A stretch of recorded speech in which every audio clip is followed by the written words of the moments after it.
Amen. Amen. Now, if you remember, we've been looking at the book of Hebrews, chapter 6, chapter 11, verse 6. Yes. The first thing we looked at there is He is. And we said that Jesus is everything to us. Whatever you want Jesus to be, whatever you need in your life, whatever you want in your life, God has made Jesus. And we're able to touch some things. He is our healing. Amen. Because the Bible calls Him Jehovah Rapha. He's our healing. So whenever you fall sick, your healing is available to you. We say He's our peace. We say He's the bread of life, so we can never be hungry. We will never starve. Amen. He says, I am the way, so you will never be confused. You will never be ignorant of anything. Are you looking for the way to blessing, way to prosperity, the secret to prosperity, the secret to victory? Jesus is the way. Amen. He says He is our life. So we are full of life, we have everything. Hallelujah. And we say that the summary is that Jesus is everything. And we're able to see in the book of Colossians that it's all in all. Praise God. That's where we looked at that day. Then we follow suit by the second part of that verse. Say He rewards those who diligently seek Him. So that day we looked at how we should seek after Jesus. Hallelujah. Not just after things. Because if you leave Jesus and you want to start looking for things, you are cheating yourself. Because we get too little, what you get is too small.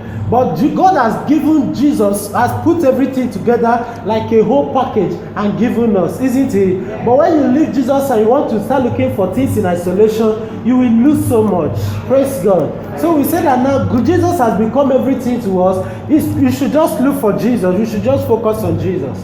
I think that's where we stop that day. Not that we are against things, not that we cannot ask God for things, not that we cannot have things. No. What you are trying to say is that when you have Jesus, everything will follow. It will be your portion. Praise God.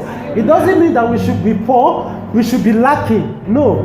It doesn't mean we should be, you understand, right? Because some people, when they don't understand things, they think Christians should be poor. Children of God are not supposed to have things. There's an old song they used to sing, say, take the whole world, give me Jesus.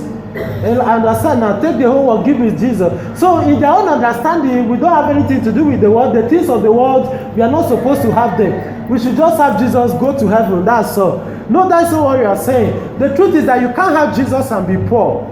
You can't have Jesus and be broke. If you say you have Jesus and you are broke, check it. Then maybe you don't know the Jesus that you have. Amen. But the truth is that many of God's children, they are broke. It's not supposed to be so. So that's why we are bringing up these things. Now, so if you remember when we started early, that now that we have Jesus, what does it mean to us? You know, remember we started like that. When we talk about God's presence with us, we say God is with you. What does it mean? Is it just there? You know, we talked about it like that. So it's not just saying, I have God, then you are poor, you are lacking in every way. No, there should be a difference between us and those that don't have Jesus. If you have Jesus, you should be bouncing in everything. There should be an abundance of everything. Praise God. So the essence of this teaching is to waken up our faith. Let's know what we have. And then begin to place demand. Amen. Begin to use our faith to take what belongs to us. Hallelujah. Now, in relation to that, I want us to see something again, very importantly. Matthew chapter 4, verse 19. Matthew chapter 4, verse 19. Praise God. Please, I want everybody to be there. Read it by yourself. I prefer we all read it, because when we read, we don't need to talk too much. Praise God. There will be no need of preaching if we all can read and understand by ourselves.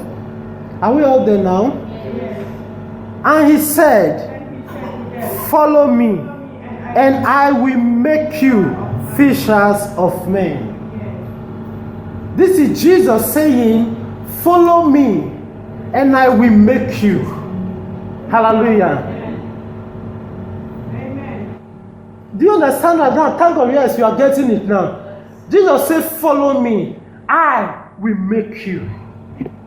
So tonight I want to announce to you that now that you have given your life to Jesus, now that you have received Jesus into your life, Jesus will make you. Amen. Hallelujah. Amen. Amen. Amen. I repeat, hallelujah, This is the word of Jesus himself, opening his mouth, say, follow me. Amen. All he requires is follow me. Amen. Walk with me. Don't stay behind me. Walk with me. Go with me. Follow me. And I, by myself, I will make you. Hallelujah.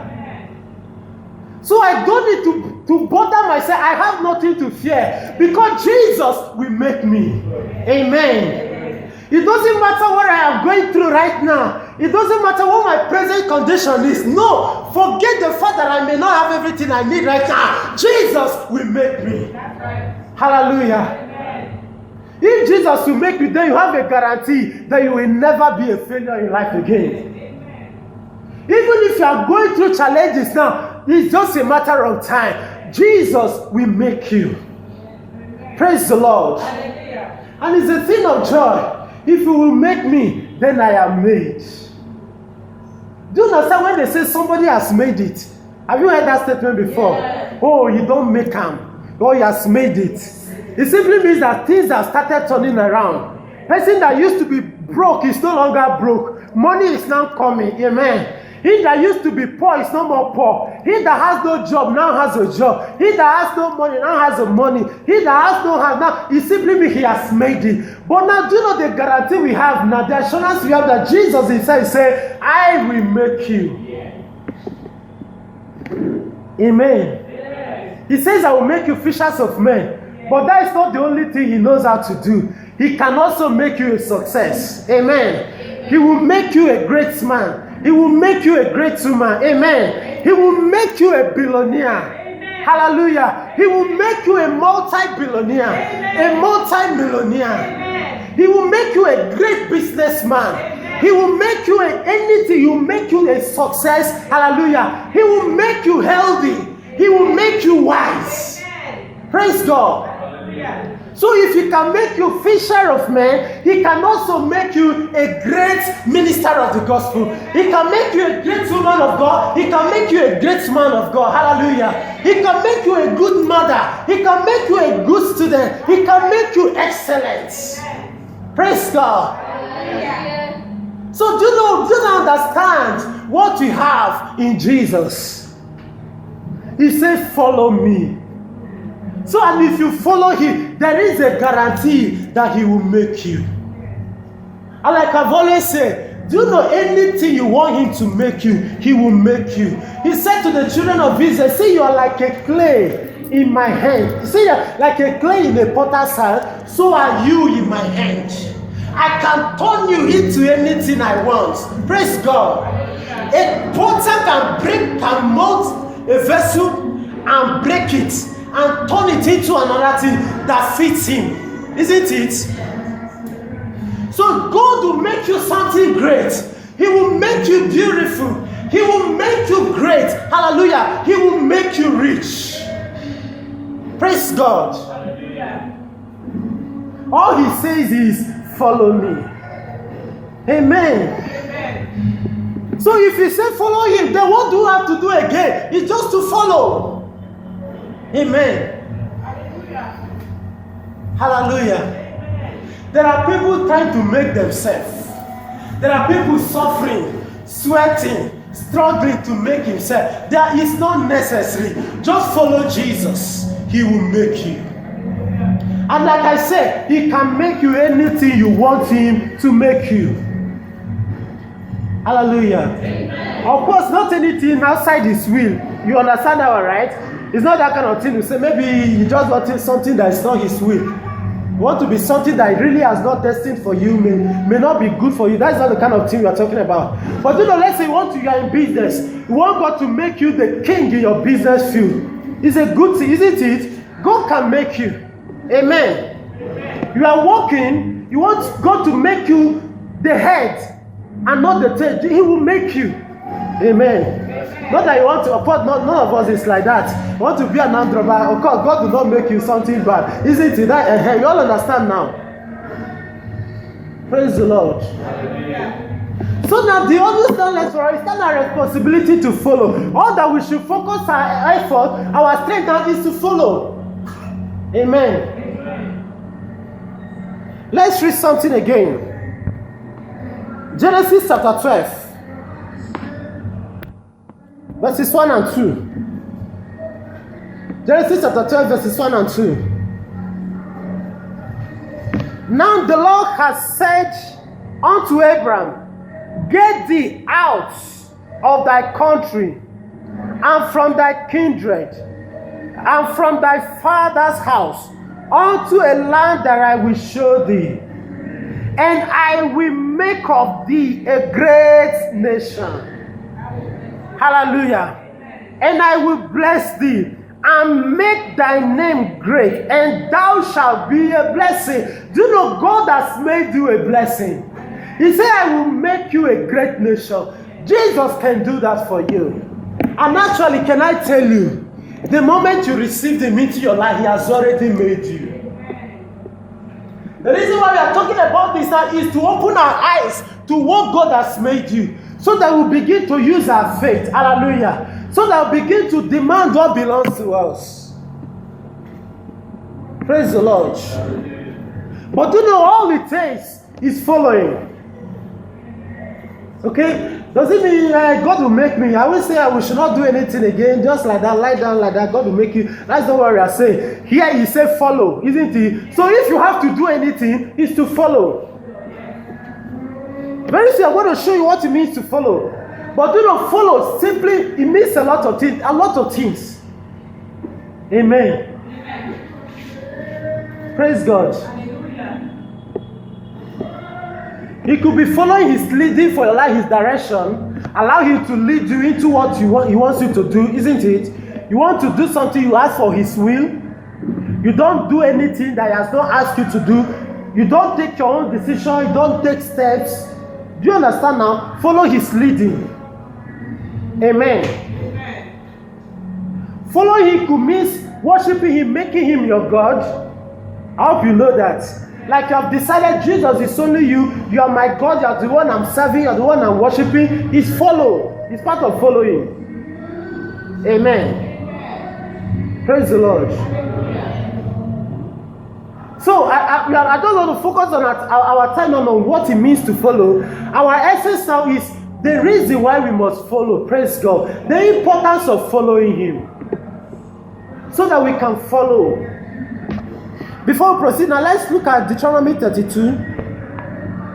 One more time. Like I said, we are not going to spend too much time. Deuteronomy 32. Verse 11. Amen. Okay, it's verse 12. Verse 12, Deuteronomy 32. Are we all there? Deuteronomy 32, 12 and 13. So the Lord alone did lead him. Deuteronomy 32, verses 12 and 13. So the Lord alone did lead him.